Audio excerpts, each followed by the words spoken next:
First ஒரு myth. Figma variable தான் டோக்கன்ஸ்ன்னு நினைக்கிறது கிடையாது. ஃபிக்மா ம். வேரியபிள்ங்கிறது இட்ஸ் அ ஃபீச்சர். ம். டோக்கன எக்ஸ் பண்ணக்கூடிய ஒரு பிளேஸ். எப்படி ஃபிக்மா டூலுங்கிறது நம்மளோட டிசைன் மைண்ட் செட்ட இல்ல நம்ம யோசிச்சு வச்சிருக்க ஒரு டிசைனை எக்ஸ்பிரஸ் பண்றதுக்கான பிளேஸோ, ஃபிக்மா வேரியபிள்ங்கிறது நம்மளோட டோக்கன் ஆர்க்கிடெக்சரை விஷுவலைஸ் பண்ணக்கூடிய ஒரு பிளேஸ் ஆர் மெயின்டைன் ஓகே. பண்ணக்கூடிய ஒரு பிளேஸ். அவ்வளவுதான். அந்த ஃபிக்மா வேரியபிளை ரீப்ளேஸ் பண்றதுக்கு ஃபிக்மா டோக்கன் ம். ஸ்டுடியோன்னு இன்னொரு ஒரு டூல் கூட இருக்கு. இந்த மாதிரி ம். டிஃப்ரெண்ட் செட் ஆஃப் டூல்ஸ் இருக்கு.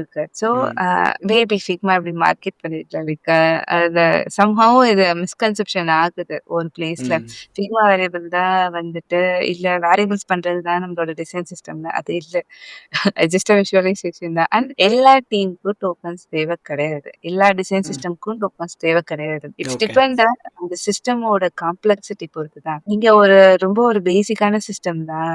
உங்கள்ட்ட ஒரு சிங்கிள் மோடு தான் தேவை. ம். அந்த மாரி கேஸஸ்ல உங்களுக்கு ரொம்ப கான்டெக்சுவலான அண்டர்ஸ்டாண்டிங் எதுக்கும் தேவையில்ல. லைக் ஃபார் எக்ஸாம்பிள் உங்களோட சிஸ்டமே ஒரு பிளாக் அண்ட் ஒயிட் சிஸ்டம் தான்னு வச்சுக்கோங்க. ஃபார் ம். எக்ஸாம்பிள் உங்களுக்கு அந்த இடத்துல உங்களுக்கு பெருசா இந்த இடத்துலயும் கான்டெக்ட் அதிகமா தேவைப்படாதுன்னா, நீங்க நார்மலான ஸ்டைல்ஸ்லயே மூவ் ஆன் பண்ணிக்கலாம். ஒரு காம்ப்ளெக்ஸான ப்ராடக்ட் இப்போ இந்த கலர நான் இந்த இடத்துல தான் யூஸ் பண்ணுங்கிறத கம்யூனிகேட் பண்றதுக்கு ஒரு பிளேஸ் தேவைப்படுது. செமாண்டிக்கலா ஒரு விஷயம் நமக்கு தேவைப்படுதுங்கிற கண்ணோட்டத்துல மட்டும் தான் டோக்கன்ஸ்ங்கிறதே ஸ்டார்ட் ஆக ஆரம்பிக்கும். So okay. People generally think பண்றது டோக்கன்ஸ் வந்து இட்ஸ் அட்வான்ஸ் கான்செப்ட் தான். But it's not necessary for everyone.